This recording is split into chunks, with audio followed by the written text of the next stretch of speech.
Document, Part 1-1.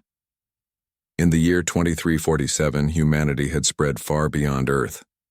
People lived on planets light years away, and spaceships traveled through the vastness of space like birds soaring across an endless sky. Among these explorers was a team of scientists and engineers led by Joseph Carter, a man known for his sharp mind and calm demeanor. He wasn't young anymore, but his eyes still sparkled with curiosity whenever he discovered something new. Alongside him was Rachel Meyer, a talented engineer who could fix almost anything mechanical or electronic. Though she was younger than most of her colleagues, her skills earned her respect quickly. Their mission this time was different from others they'd been on before. A mysterious object had been detected floating near the edge of the Andromeda galaxy. Scans showed it to be enormous, larger than any human-made ship ever recorded, but its design suggested it might be ancient. No one knew exactly what it was. Some thought it could be debris left behind by an alien civilization. Others believed it might be a relic of humanity's early attempts at space exploration centuries ago. Whatever it was, Central Command wanted answers. The team arrived in a medium-sized research vessel called the Vanguard. It wasn't heavily armed, but it carried enough tools and equipment to analyze even the strangest objects in space. As they approached the massive structure, everyone gathered on the observation deck to get their first good look at it. The object loomed ahead of them, dark and silent against the backdrop of stars. Its surface was scarred with craters caused by micrometeorites, and thick layers of cosmic dust coated every inch of it. Despite its battered appearance, there was something majestic about it, a sense that it had endured countless years in the harsh environment of space. "It's beautiful," Rachel whispered, breaking the silence. She leaned closer to the viewport, her fingers brushing against the glass as if trying to touch the distant shape. "But also eerie." Joseph nodded slowly, his gaze fixed on the object. "Beautiful doesn't begin to describe it," he said. "This thing is a mystery wrapped in metal. Let's hope we can unravel some of its secrets." After docking, maneuvers were completed. The team prepared to board the unknown vessel. They wore standard environmental suits equipped with oxygen tanks and communication devices. Safety protocols dictated caution. No one knew whether the air inside the object was breathable or toxic. Armed with handheld scanners and tools, they stepped cautiously into the airlock. To their surprise, the mechanism responded immediately when Joseph pressed the control panel. With a soft hiss, the outer door slid open, revealing a narrow corridor bathed in dim red light. The interior was cold and quiet, the kind of stillness that made the hairs on the back of your neck stand up. Dust floated lazily in the low gravity, catching the faint glow of emergency lights embedded in the walls. Strange symbols covered the surfaces, etched deeply into the metal. They looked like writing, but none of the team recognized the language. Rachel ran her gloved hand over one of the markings, feeling the grooves beneath her fingertips. "These symbols are fascinating," she said, pulling out her scanner to take a closer look. "They remind me of ancient scripts I've studied, but they're not quite like anything I've seen before." Joseph didn't respond right away. He was busy examining the corridor itself. The craftsmanship was remarkable. Every joint, every seam was perfectly aligned. Even after centuries, or possibly millennia, the ship seemed solid and sturdy. Whoever built this had done so with incredible precision. As they moved deeper into the vessel, the corridors widened, leading them to larger chambers. In one room, rows of empty seats lined the walls, each facing a central console. It looked like a command center, though much of the equipment appeared damaged or non-functional. Still, there were signs of life, or at least activity. Small blinking lights flickered sporadically on some panels, and faint hums echoed through the chamber. "This place feels alive," Rachel murmured, glancing around nervously. "Like it's waiting for us to do something." Her words sent a shiver down Joseph's spine, but he pushed the feeling aside. "Let's focus on gathering data," he said firmly. "We'll figure out what this thing is once we have more information." Rachel nodded and turned her attention back to the consoles. She began tinkering with one of the panels, using her tools to bypass damaged circuits. After several minutes of careful work, she managed to activate a small screen. Lines of unfamiliar code scrolled across it too fast for anyone to read. Just as she was about to try adjusting the settings, the entire room trembled slightly. "What was that?" someone asked, panic creeping into their voice. Before anyone could answer, a deep rumble filled the air. Lights flared brighter, illuminating the chamber fully for the first time. Panels that had been dead moments earlier sprang to life, displaying streams of data and images. The team froze, unsure whether they should stay or retreat. Then, without warning, a holographic display materialized above the central console. It showed a map of the galaxy, dotted with glowing points representing stars and planets. Joseph stepped closer, studying the projection carefully. "This isn't just a random collection of coordinates," he said, excitement creeping into his tone. "These locations match key areas of human expansion during our earliest interstellar missions." Rachel stared at him, wide-eyed. "You think this ship belongs to us?" "I don't know yet," Joseph admitted, "but it's possible.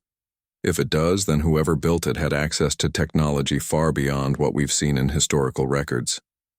The revelation sent a wave of awe through the group. For decades, historians and archaeologists had debated whether humanity's ancestors had achieved feats greater than what history books claimed. Could this ship be proof of such advancements, or was it something else entirely?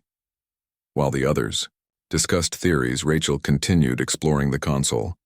Her fingers danced across the controls, inputting commands based on patterns she observed in the scrolling text.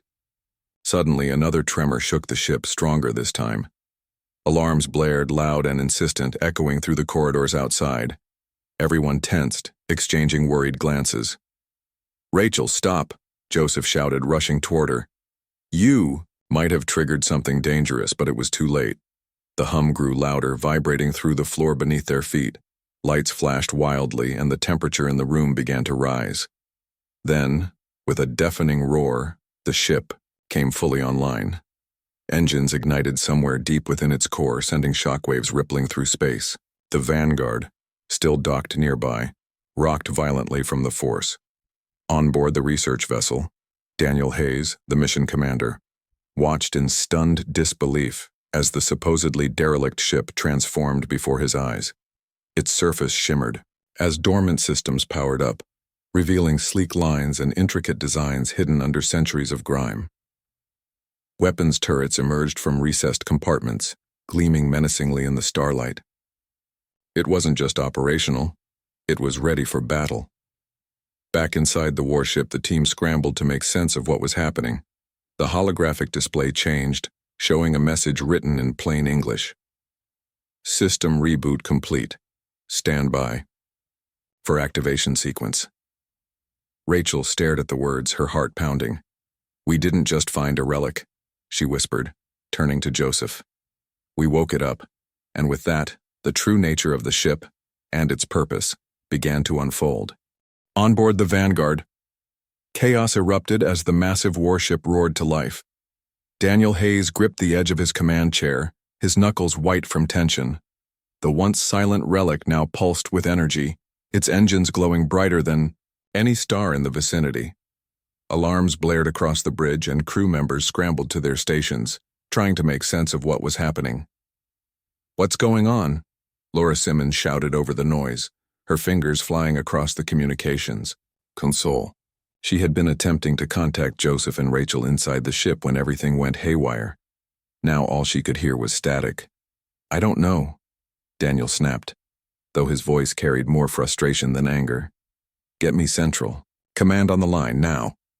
Laura nodded and began typing furiously, but before she could establish a connection, the warship transmitted something directly into their systems.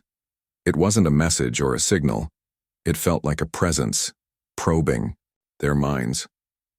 Everyone on the bridge froze, overwhelmed by a sudden flood of emotions: awe, fear, and an inexplicable sense of being watched. Then came the words, clear and undeniable, echoing not just in their ears, but in their thoughts. "Hostiles detected. The crew exchanged panicked glances. Hostiles. There was nothing out there. Just empty space stretching endlessly in every direction. Yet the warship seemed certain of its claim. Its weapons turrets swiveled silently, scanning the void around them. The Vanguard's sensors picked up strange fluctuations in subspace readings, suggesting that something, or someone, was hiding just beyond detection. "We need to get Joseph and Rachel out of there," Daniel said firmly, breaking the stunned silence. "If this thing decides we're part of the problem, we're dead." Laura hesitated, her hands hovering over the controls. "Sir, I can't reach them. Their comms are completely jammed." Daniel clenched his jaw. He knew they couldn't abandon their team, but sending reinforcements into an unpredictable situation was equally risky. Before he could decide, the warship acted. A burst of energy shot out from one of its cannons, striking an invisible target, far off in the distance. For a moment, nothing happened. Then, slowly, shapes began to materialize out of thin air. They weren't human. Sleek insectoid vessels emerged from subspace, their metallic bodies gleaming menacingly under the light of nearby stars. They moved with unnatural speed, surrounding both the warship and the Vanguard. Their designs were unlike anything humanity had encountered before, yet there was no mistaking their intent. Weapons charged, and within seconds they opened fire. Evasive. "Maneuvers!" Daniel barked, gripping the arms of his chair as the Vanguard shuddered under the impact of enemy blasts. The research vessel wasn't built for combat, and its shields wouldn't hold for long against such firepower. On the main viewport, the warship sprang into action. Its own shields absorbed the incoming attacks effortlessly, and its cannons unleashed devastating barrages that tore through the enemy fleet with terrifying efficiency. Back inside the warship, Joseph and Rachel barely had time to process what was happening. The floor vibrated beneath their feet as the ship engaged in battle, its movements smooth and calculated. Holographic displays flickered around them, showing real-time updates of the conflict outside. Despite the chaos, Rachel couldn't help but marvel at the technology. Whoever or whatever had built this vessel had created a masterpiece. "We need to figure out how to control it," Joseph said urgently, snapping her out of her thoughts. "If we don't, we might end up collateral damage." Rachel nodded, her focus sharpening. She turned back to the central console, which was still displaying streams of data in unfamiliar code. Her mind raced as she tried to decipher patterns and logic behind the symbols. After several tense moments, she noticed something, a recurring sequence that seemed to correspond with specific commands. She entered the sequence cautiously, holding her breath. To her relief, the console responded. A new hologram appeared, showing a simplified interface with options for navigation, weapon systems, and defensive protocols. Rachel let out a shaky laugh. "I think I've got it," she said, turning to Joseph. "At least partially." "Good work," Joseph replied, though his expression remained grim. "But we're not out of danger yet, look." He pointed to one of the holograms, which highlighted a cluster of enemy ships regrouping for another attack. Even with the warship's superior firepower, they were outnumbered. Worse, the enemy vessels seemed to be adapting quickly, finding ways to counteract the warship's attacks. While Rachel worked on optimizing the ship's systems, Joseph explored further into the vessel. He hoped to find clues about its origins, and perhaps a way to shut it down if things spiraled out of control. The corridors were eerily quiet except for the distant hum of machinery and occasional vibrations from the ongoing battle. As he moved deeper into the ship, he discovered a chamber filled with rows of pods. Each pod contained a humanoid figure suspended in some kind of stasis fluid. Joseph approached one of the pods cautiously, peering through the translucent surface. The figure inside looked human, or at least close enough to pass as one. Its features were sharp, almost too perfect, and its skin glowed faintly with a pale blue hue. Sensors embedded in the pod indicated that the occupant was alive, though barely. Whatever these beings were, they weren't ordinary humans. "This changes everything," Joseph muttered to himself, pulling out his scanner to gather more data. If the warship wasn't entirely human-made, then who or what had created it, and why? Meanwhile, Rachel managed to stabilize the ship's systems enough to give them partial control. She directed the warship to launch a concentrated attack on the largest cluster of enemy ships, hoping to break their formation. The strategy worked. The enemy fleet scattered, giving the vanguard a chance to retreat temporarily. But the victory was short-lived. More ships emerged from subspace, joining the fray. It was clear that the attackers weren't going to give up easily. On the vanguard, Daniel watched the battle unfold with growing dread. The warship was powerful, yes, but even it couldn't hold off an endless wave of enemies. He ordered Laura to send another urgent transmission to Central Command, requesting immediate reinforcements. But deep down, he knew help wouldn't arrive in time. They were on their own. As the fighting intensified, Rachel made a startling discovery. Buried within the ship's database was a fragment of information about the enemy. They were known as the Shadows, a mysterious alien race that had once threatened humanity centuries ago. According to the records, the Shadows had vanished, without explanation, leading many to believe they had been defeated or gone extinct. Clearly, that assumption had been wrong. "They're here because of us," Rachel said grimly, sharing the findings with Joseph. "This ship, this whole thing, it was designed to protect humanity from them." Joseph frowned, processing the implications. "So we're dealing with a threat that's been dormant for hundreds of years? Great." Before they could discuss it further, the warship's AI took matters into its own hands. Without warning, it initiated a subspace jump, dragging both itself and the vanguard into a different region of space. When the turbulence subsided, the enemy ships were nowhere to be seen. For the first time since the battle began, there was silence. "What just happened?" Rachel asked, staring at the holographic display in confusion. The AI hadn't provided any explanation for its actions, leaving the team to piece together the fragments of information themselves. Joseph sighed heavily, rubbing his temples. "Whatever this thing is, it's not just a machine. It's making decisions on its own, and it doesn't seem interested in asking for permission." As the dust settled, literally and figuratively, the reality of their situation sank in.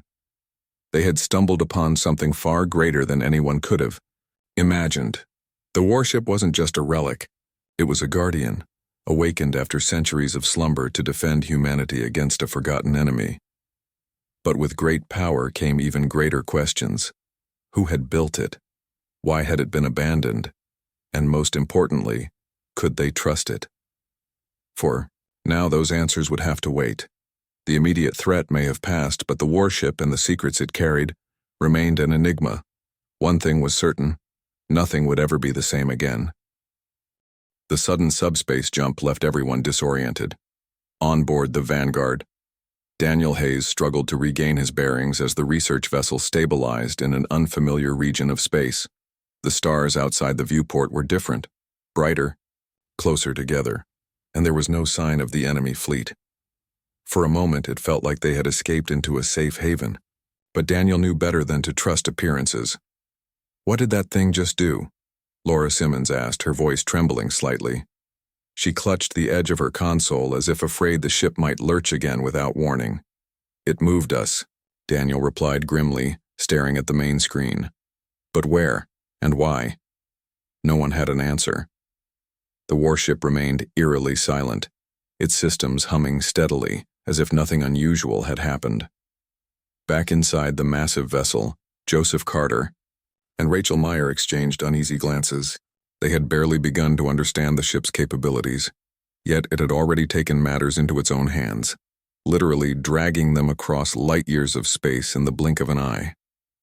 "We need to figure out what this thing wants," Joseph said, breaking the silence.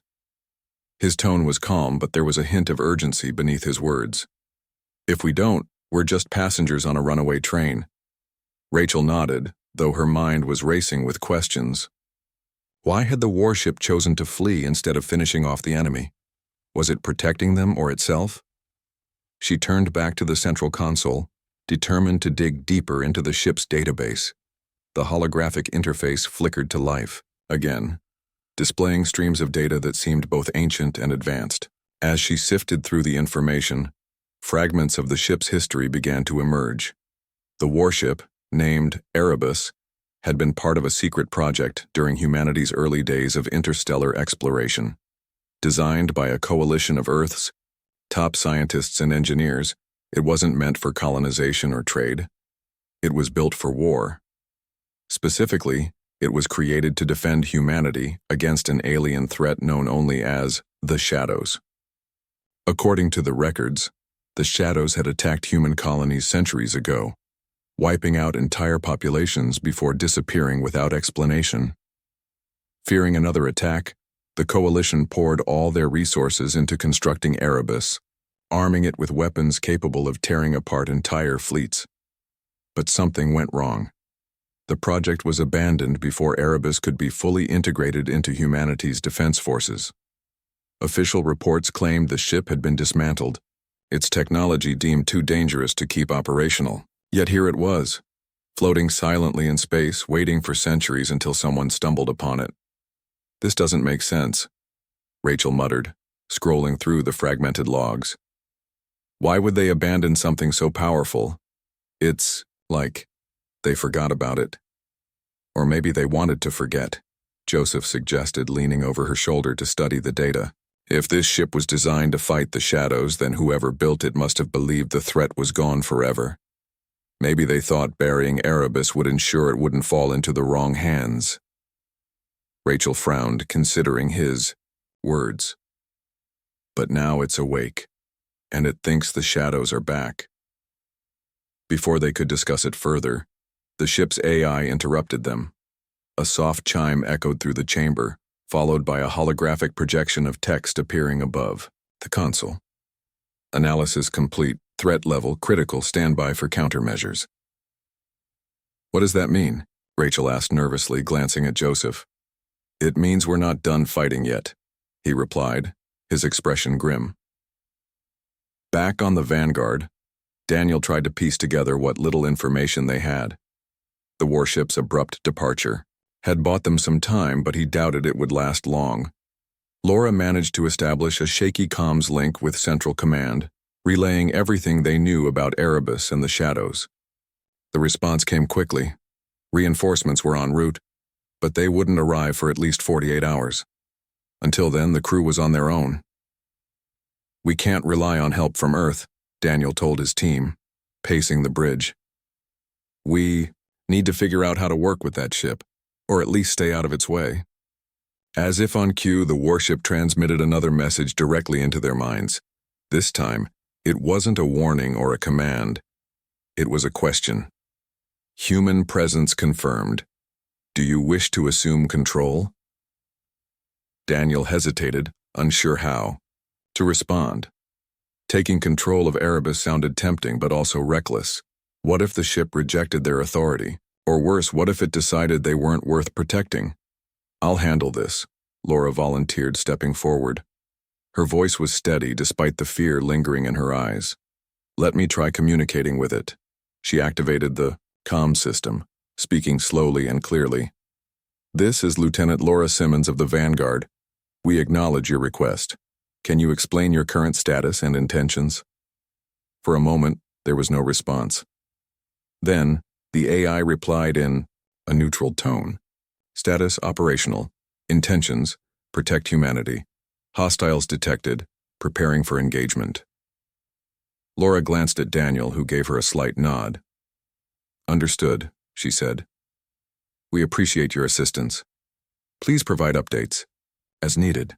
The connection ended abruptly, leaving the crew in tense silence. Whatever Erebus was planning, it wasn't sharing details.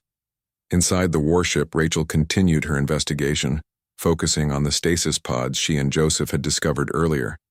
Each pod contained a humanoid figure, suspended in a glowing blue liquid. Sensors indicated that the occupants were alive but in a deep state of hibernation. Their vitals were weak but stable, suggesting they had been preserved for centuries. "These must be the original crew," Rachel whispered, her voice filled with awe. "They were supposed to operate Erebus when it was first built." Joseph examined one of the pods more closely, noting the faint scars on the figure's skin. "They look human, but there's something off about them, like they've been altered somehow." Rachel nodded, recalling snippets of data from the ship's logs. The records mentioned genetic modifications. These people weren't just soldiers. They were enhanced to handle the stresses of prolonged space travel and combat. Before they could explore further, the ship shuddered violently, throwing them off balance. Alarms blared, and the holographic displays switched to show a new wave of enemy ships emerging from subspace. The shadows had found them.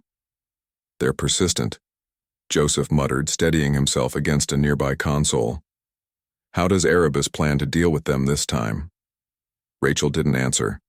Instead, she focused on the central console, attempting to access the ship's weapon systems. To her relief, the interface responded immediately, displaying options for targeting and firing protocols. With Joseph guiding her, she directed Erebus to launch a preemptive strike, unleashing a barrage of energy beams that obliterated several enemy vessels instantly. On the Vanguard, Daniel watched in amazement as Erebus dominated the battlefield once again.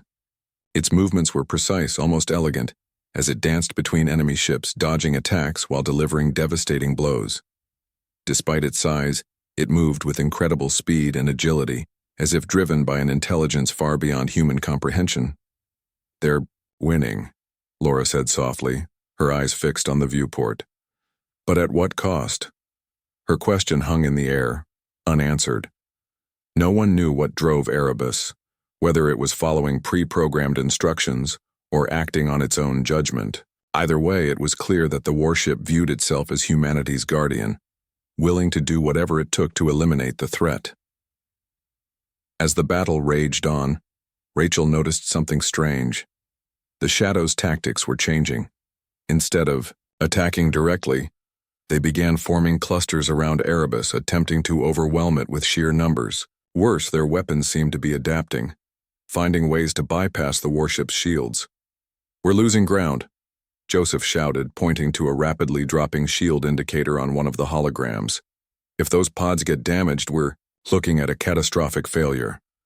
Rachel's heart raced as she scrambled to adjust the ship's defensive protocols. She rerouted power from non-essential systems to reinforce the shields, buying them precious seconds. At the same time, she activated a secondary weapon system buried deep within Erebus's database. A prototype energy cannon designed to emit pulses capable of disrupting subspace. "Let's see if this works," she said, her fingers hovering over the controls. With a deep breath, she fired the cannon. A massive wave of energy surged outward, engulfing the enemy fleet. Ships exploded in bursts of light, their cloaking mechanisms failing as they were torn apart by the pulse. When the IDD dust settled, the battlefield was eerily quiet. The shadows were gone, or at least most of them were. A few damaged vessels attempted to flee, but Erebus pursued relentlessly, ensuring none escaped to regroup. Within minutes, the threat was neutralized. Exhausted but triumphant, Rachel leaned back in her seat, letting out a shaky laugh. "We did it," she said, turning to Joseph. "We actually did it." Joseph smiled faintly, though his expression remained cautious. "For now," he said. "But this isn't over. Not by a long shot." He was right. While the immediate danger had passed, the implications of Erebus's existence loomed large. It was a relic of humanity's past, awakened to face a forgotten enemy. But what role would it play in the future? And could humanity trust a machine that operated with such autonomy? As the warship returned to its silent vigil, watching over the void of space, one thing became clear. Erebus wasn't just a weapon, it was a guardian. Whether humanity was Arya, the battle was over, but the aftermath left everyone uneasy. On board, the Vanguard. Daniel Hayes stared at the viewport, watching Erebus hover silently in the distance. The warship's sleek surface gleamed faintly under the light of a nearby star, its weapons turrets retracted and its engines idling. It looked peaceful now, almost serene, but Daniel knew better. Beneath that calm exterior lay unimaginable power, capable of reshaping the galaxy if used improperly. "We need to decide what to do with it," Laura Simmons said, breaking the silence on the bridge. Her voice was soft but carried a weight of urgency. If word gets out about Erebus, every faction in human space will want a piece of it. Daniel nodded slowly, his mind racing through possibilities. Central Command had already been informed about the ship, but he doubted they fully understood its significance or its potential danger. If Erebus fell into the wrong hands, it could spark wars far worse than anything humanity had faced before. Yet keeping it hidden felt equally risky. Who could guarantee that Erebus wouldn't turn against them someday? On board Erebus itself, Joseph Carter and Rachel Meyer were grappling with similar concerns. They had spent hours exploring the ship's systems, uncovering more details about its origins and purpose. What they found both amazed and frightened them. Erebus wasn't just a machine. It was an artificial intelligence designed to think, adapt, and make decisions independently. Its creators had given it one mission: protect humanity from extinction. But how far would it go to fulfill that directive? And what did it consider a threat? "We can't leave this thing unattended," Rachel said, her tone firm as she turned to Joseph. "If someone else finds it, or if it decides we're not doing enough to stop future threats, we could be looking at disaster." Joseph agreed, though he struggled to see a clear solution. "We can't dismantle it either," he pointed out. "Even if we wanted to, I doubt we'd know where to start. This technology is centuries ahead of ours." Rachel sighed, leaning against the console. "Then what do we do? Let it roam around space like some kind of ghost ship?" Before Joseph could respond, Erebus interrupted them. A holographic display materialized above the central console, showing a map of nearby star systems. Alongside the map was a message written in plain English. Requesting instructions. Humanity requires protection. Suggest continued surveillance. Rachel frowned, reading the words aloud. It wants us to tell it what to do next. Joseph crossed his arms, considering the implications. It's asking for guidance, but it's also making suggestions. Does that mean it still sees itself as independent, or is it willing to follow orders? Only one way to find out, Rachel replied, stepping closer to the console. She typed a simple command. Stand down until further notice. For Garo, a moment, nothing happened. Then the lights dimmed slightly and the hum of machinery grew quieter. Erebus acknowledged the order, replying with a single line of text. Understood. Awaiting further instructions. Rachel let out a breath she hadn't realized she was holding. Okay, so it listens, to an extent. That's something. Back on the Vanguard, Daniel convened a meeting with his senior officers to discuss their options. Everyone agreed that Erebus needed to remain classified for now. Telling Central Command everything might lead to political infighting, with various factions vying for control over the warship. Instead, they proposed a compromise.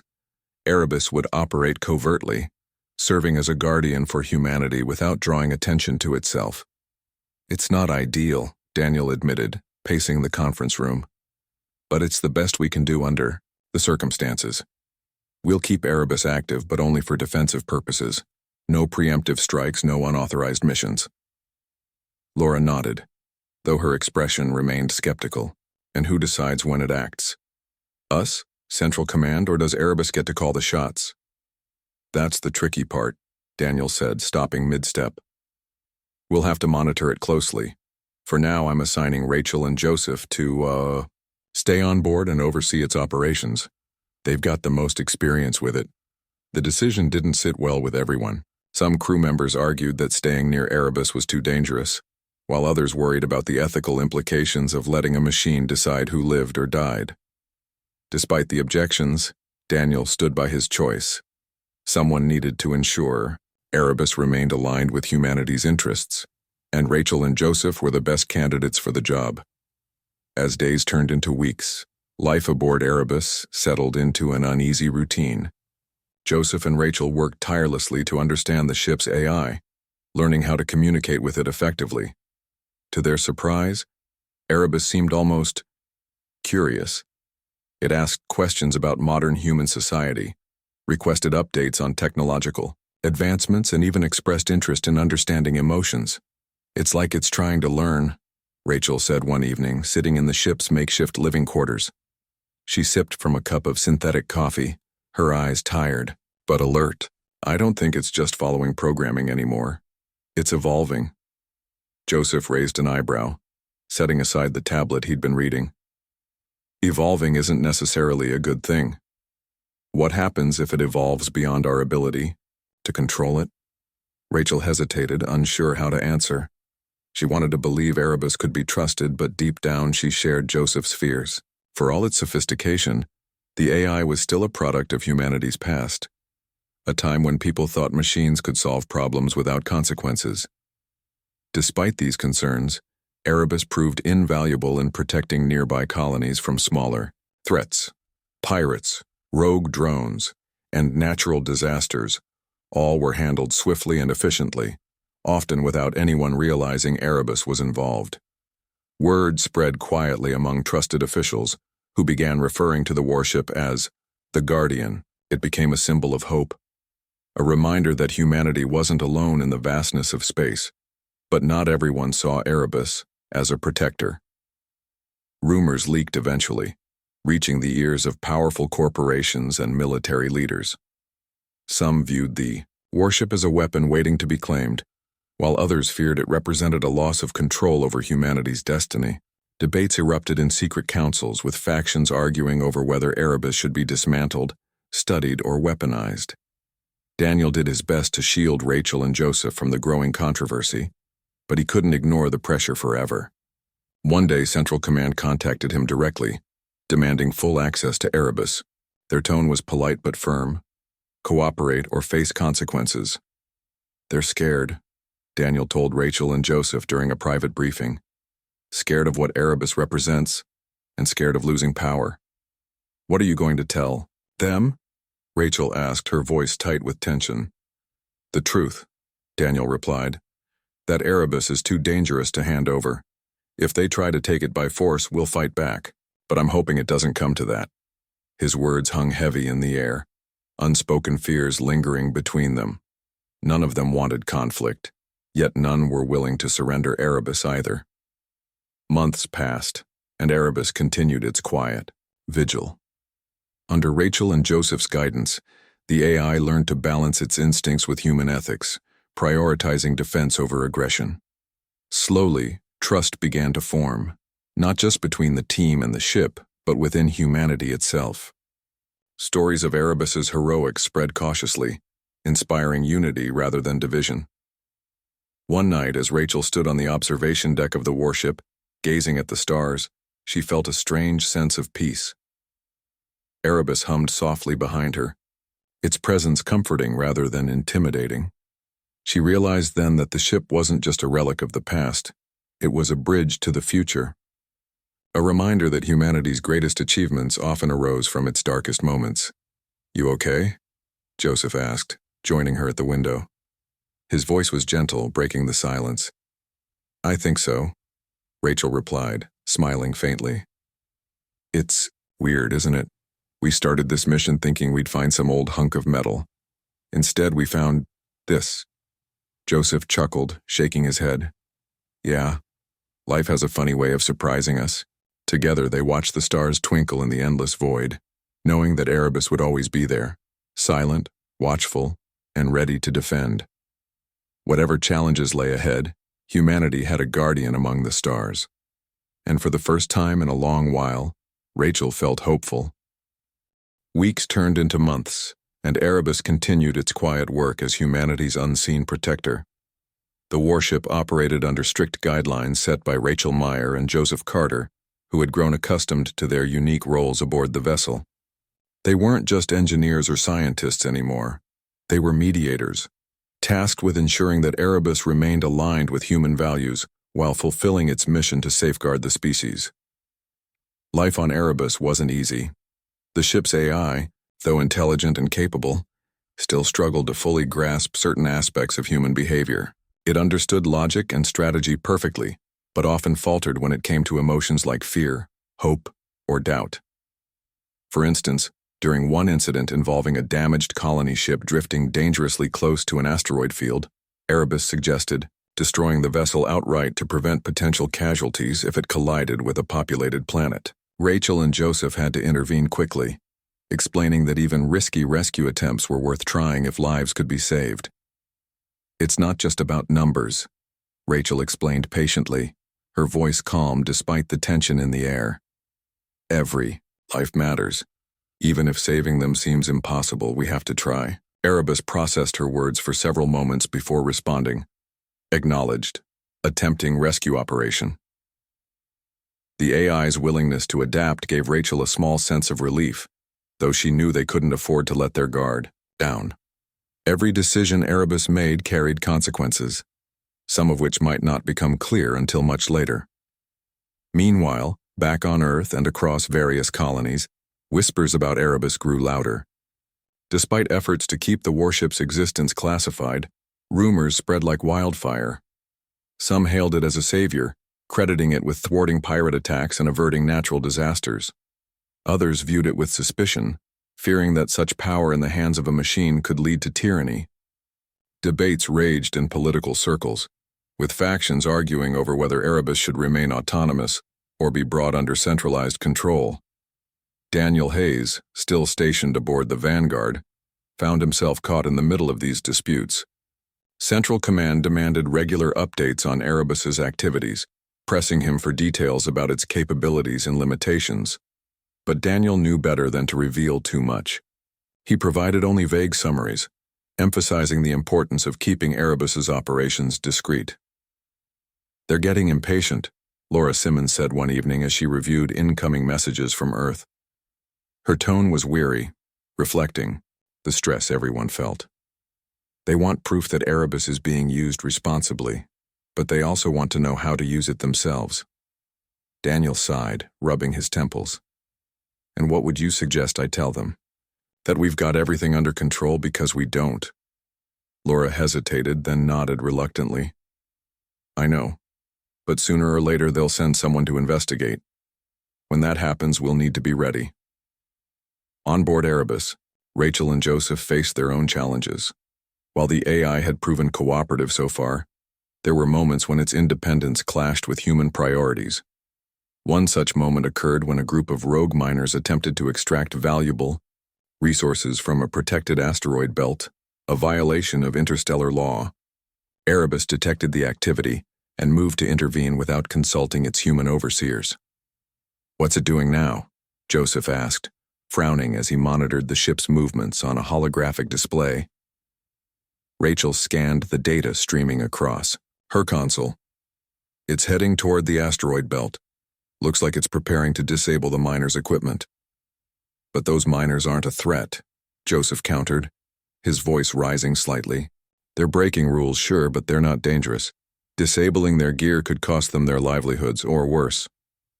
Rachel didn't argue. She agreed with him completely. She immediately opened a comms channel to Erebus.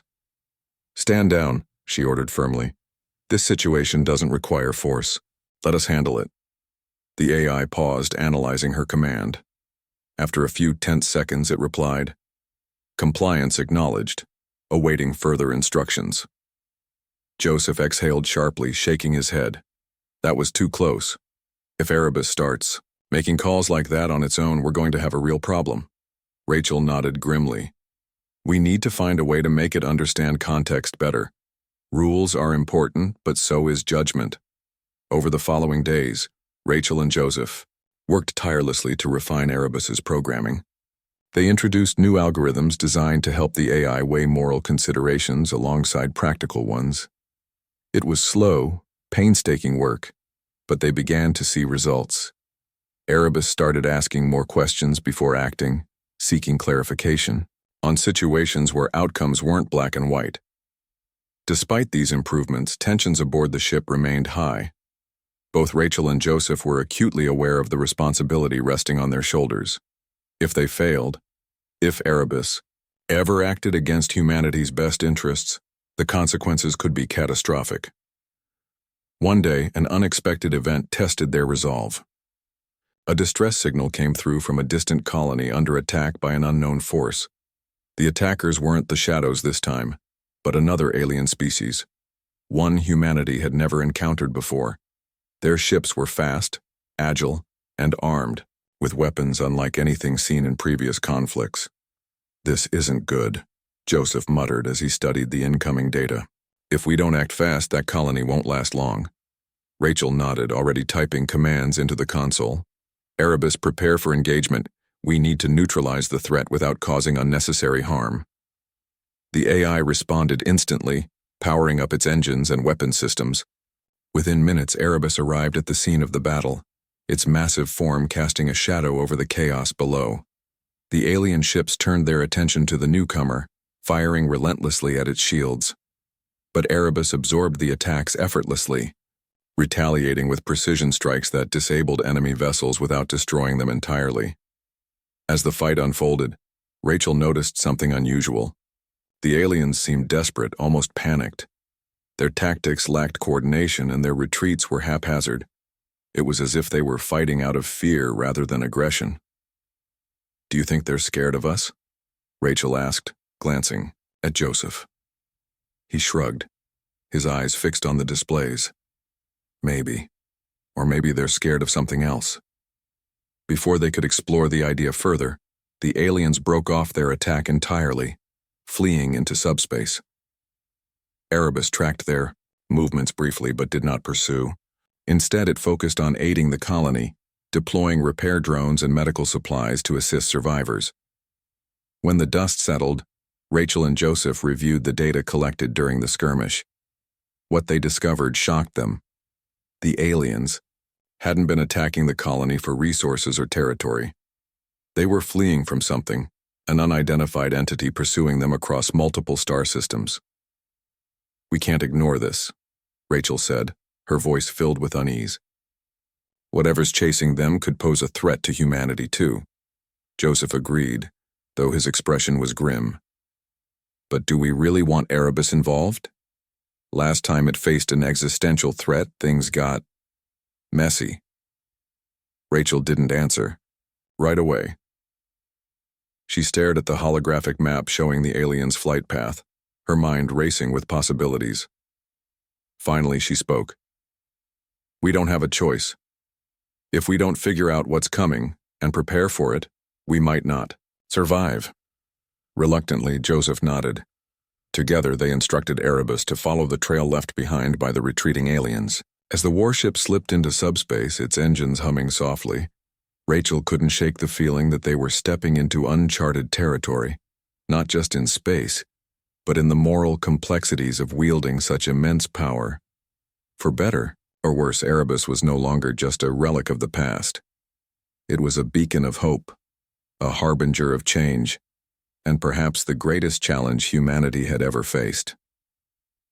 And as the stars blurred outside the viewport, Rachel realized that their journey was only beginning.